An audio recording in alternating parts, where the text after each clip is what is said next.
The road entrance of Sinking Valley in Altoona, PA, towards our destination of Fort Roberdeau Historical Site in Pennsylvania.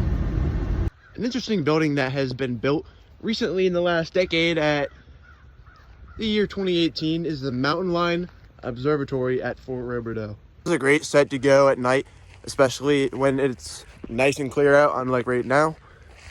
You can go and visit the site and get a clear view of planets, the solar system, satellites, anything you want in the Mountain Line Observatory at Fort Roberdeau. It has been growing 6 years. Anytime the sky is clear, there's a 90% chance there's an individual here to represent this place with the retractable roof open on top to use the telescope. Now I'm walking towards the back of the fort right now. This is not the original location of the fort, as this is more of a replica rather than an actual, like, legitimate part of the fortress, but this is the approximate location of where the back of the fortress is. And speaking of the back, some technology comes to mind.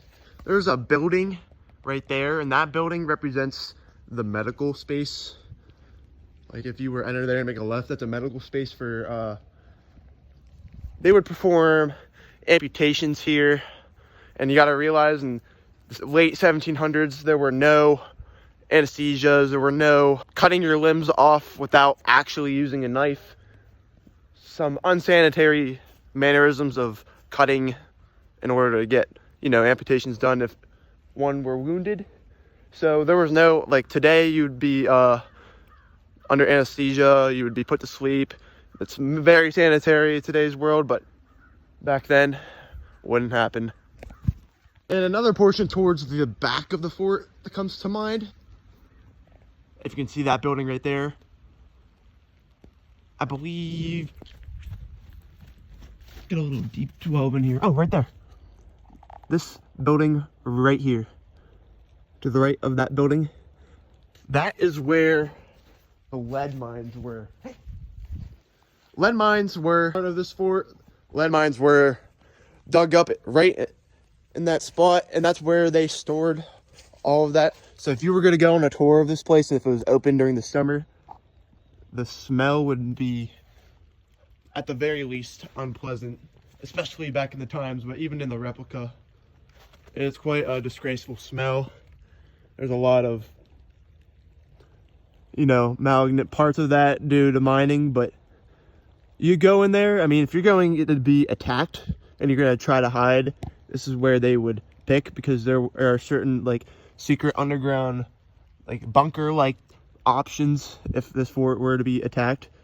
And this would be their first bid, because it's fully underground, and had that be covered, there'd be able to be no entrance into it. But in the replica, it's fully submerged out.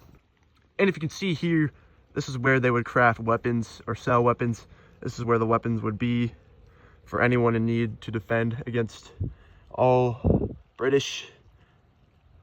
Anyone who didn't abide with the British would obviously be here. Anyone who did would be an enemy to this fort. And that's where the weapons were crafted and sold, right here at this location. Another important note I wanted to take of this fortress is that it's crafted of 4 individual squares. So it's not like just one square of a fortress.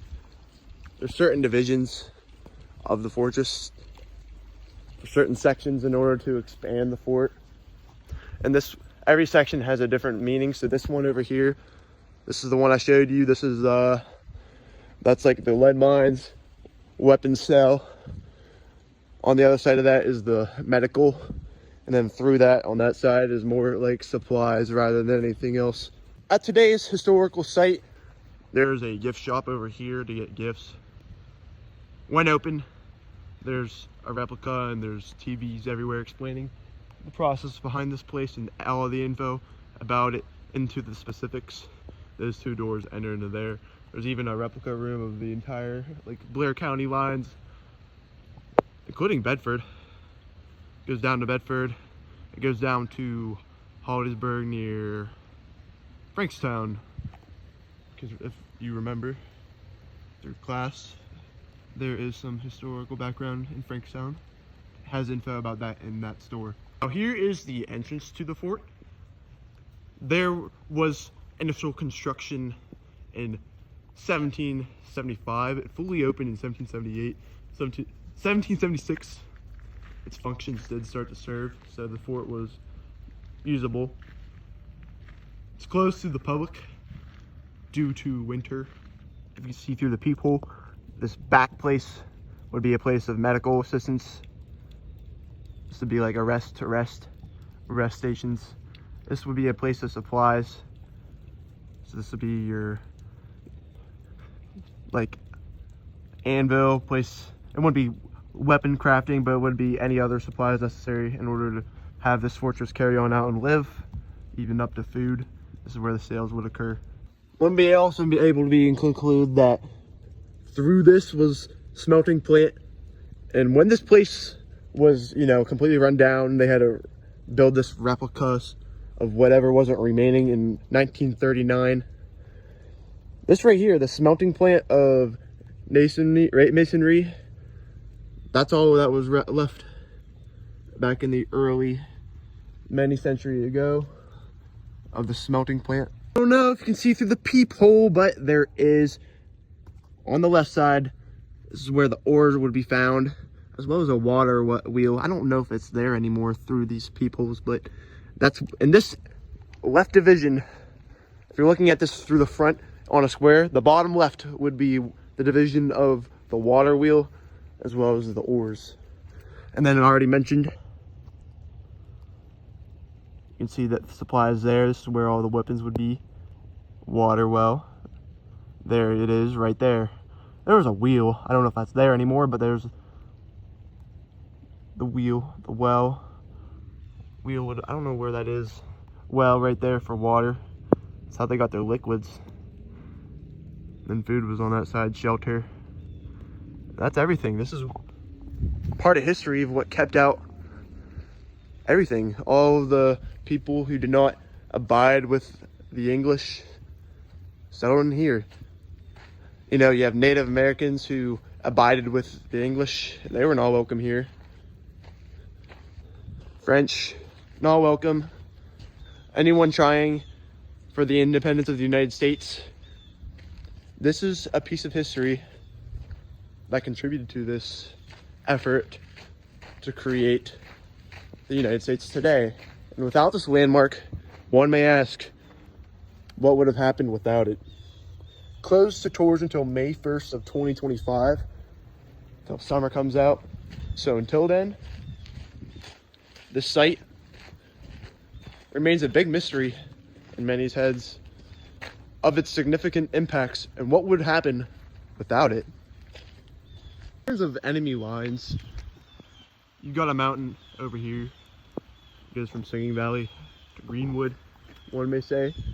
This mountain over here goes from Singing Valley to Scotch Valley. And I'm pretty sure no enemy wants to cross those boundaries, those mountains. Pretty tough to cross, but it would be efficient in a manner for the enemy to attack through these woods because there were trails here. Not very sure an enemy would want to encounter this place through those design trails that are still here today. There's trails you can walk through. There's buildings, households. More of a present day household right here, farmhouse. But if you go straight that way, northern sort of, southern that way, approximately, it's more of a friendly yet risky line that doesn't include as many mountains in order to attack on this place. So that's a little terrestrial land. Obviously there were no roads back then, so this would all assumed to be everything woods, except this landmark right here. Everything would probably be woods or just pathways to reach this place. But one may depict the mountains that really much seclude this place from even wanting to be attacked in the first place, which is a great reminder of how this place was able to produce many goods and not be attacked as much.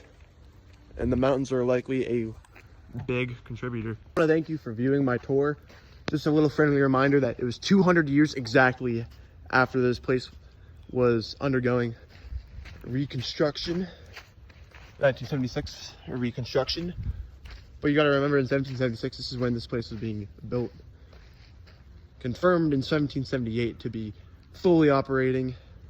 So almost exactly 2 centuries apart where this place was in operation versus the historical landmark reconstruction. So thank you for viewing my tour. Really appreciate it. Hopefully I can tour other places in the future for my educational studies, because this was really cool. Thank you.